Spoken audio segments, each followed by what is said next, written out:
from $2,000 down to $1,600.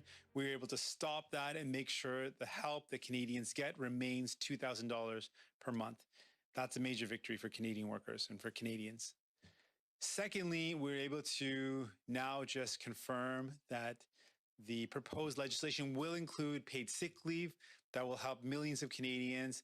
Today marks the first step in achieving the first ever in the history of our country federal paid sick leave for Canadian workers.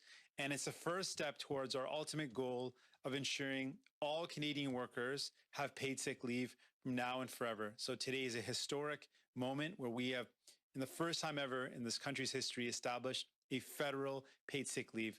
And I'm really proud that this is going to help so many Canadian workers. People who are worried about getting sick in this pandemic will now know, when this legislation passes, that there will be paid sick leave for them.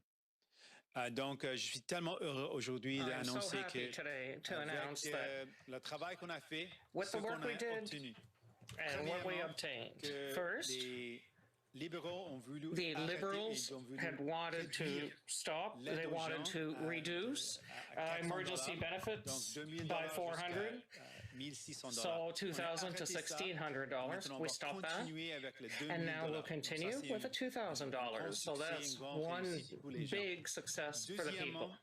Second, we were able to obtain in the bill paid sick leave. And we're very excited because it's the first time in the history of our country that we will have paid sick leave, a federal program for our Canadian workers. It's incredible, and this is a big success for a big win for workers, and we're so happy that shows for us it's a first step toward getting the goal of getting a permanent paid sick leave for all workers across the country, and we started with that today.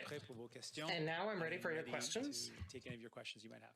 We'll now start the question period. We'll start with the question on the phone, and then we'll turn into the room. Nous allons maintenant commencer la période de questions. We'll start questions first at the phone, and then we'll turn to the room, like usual. One follow-up, une question, une one question, one follow-up. Operator, first question on the phone. Our first question is from Althea Raj from HuffPost Canada. Please go ahead. Hi, thanks. You said that you wanted to ensure access. So can you walk us through how the new measures, because obviously, well, I don't know, everybody else has seen it, but I haven't seen it, what the deal is. What exactly are you changing in the language that was in the legislation, and how is this a first step in your mind towards a permanent program? So for the first part of the question, what the Liberals were proposing would help thousands of Canadians. What we have achieved will help millions of Canadians. That's the scale of the difference. With the work that we've done now, millions of Canadians, millions more will be able to access this paid sick leave, which is a massive increase in terms of the help that Canadians get. And we're really proud of that work. And in terms of why this is the first step ever, because this is the first time ever in the history of our country that we have a federal program now for paid sick leave. This is the first time it will start. And we want to see this program become permanent. That's our ultimate goal, to see a permanent paid sick leave for all Canadian workers. Establishing this paid sick leave, which will help millions of workers, is a first step towards, and we believe this is a first step towards creating the permanent program that should be a part of our Canadian social safety net. Okay, but Mr. Singh, can you speak not in generalities? What is it specifically that makes this now a program that can help millions of people? You have said in the past that you didn't like the fact that it was tied to COVID-19. Are you scrapping that language? What makes this new deal that you have struck accessible to more people specifically?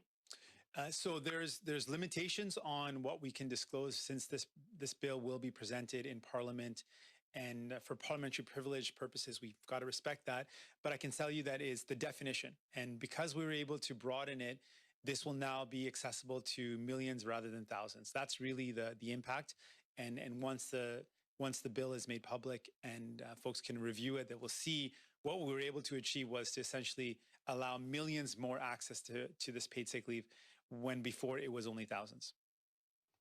Operator, next question on the phone. Thank you. Merci. As a reminder, please press star 1 on your telephone keypad to ask a question. Donc, de nouveau, appuyez sur étoile 1 maintenant pour poser une question. Notre prochaine question est de Mélanie Marquis de La Presse. À vous la parole. Bonjour, M. Singh. Vous aviez présenté la bonification de ce qui avait cédé à la TCU de 400 à 500 dollars comme the CRB from 400 to 500, and you also got unpaid or paid sick leave, and that was all conditional to your supporting the throne speech. Now we have an agreement. Are you now able to say that the NDP will support or not the throne speech? Donc, thank you for the question. Ce que j'ai dit aujourd'hui, So what I ce said sont today des garanties qu'on a obtenues were pour the le projet de loi. guarantees that we obtained for this bill. On va voir si c'est So exactement we'll ce qu'on a parlé de, notre accord, si ça, exactly what we spoke ça a été of, if our réfléchi agreement, dans, if it's dans been ce qui est présenté reflected lundi. in what is presented Monday. Si c'est exactement ce qu'on a obtenu, et c'est dans le projet de loi de lundi, and it's in the bill on Monday, on va appuyer we le will projet de loi, support et puis the bill. oui, And then, yes, we will support the throne speech. On continue d'avoir des inquiétudes avec we continue to have concerns dit une chose et with fait the l'autre Serb, chose. with how they say one thing and do another.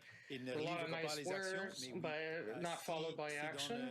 But if it is in the bill, we will support it, and we will also support the throne speech.